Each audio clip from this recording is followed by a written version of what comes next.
So this is a w140 with the 3.4 turbo diesel. And if you ever want to know why these things sound like a tractor, sometimes when you start them up, you probably think it's the timing chain. I was looking more further into it to see what causes the problem, and it turned out to be this damper shock for the tensioner. I will show you what causes that noise. You see how it goes up and down? It's got play right in here. Zoom in a little closer and I will show you. Grab this piece and let's go up and down. It's hard to see. Still hard to see. But you can see the play. Now you can see the play. And I'll show you how it sounds with it back on. And when I put pressure on it, how the noise will go away. So here it is running, the tensioner on. Now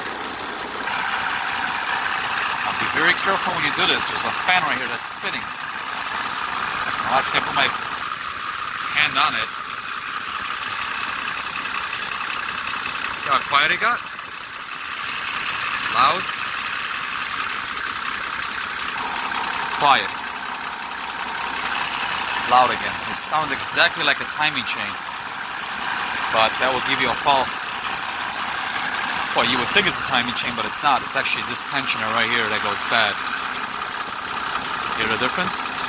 Quiet, loud. That's because I'm stopping it from having play at the bottom of the actual tensioner.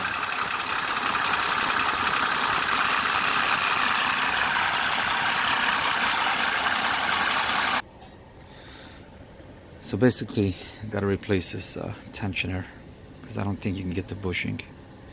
First of all, I'm gonna take it apart one of these days and see exactly if the wear is maybe in the bolt or is it in the actual damper. They call it the shock damper itself down there.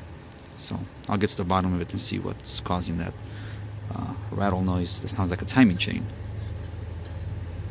All right, well, that was just a video so you guys can narrow down the problem of that rattle at idle. This only does it at idle. It does not do it when you're giving it gas, just idle.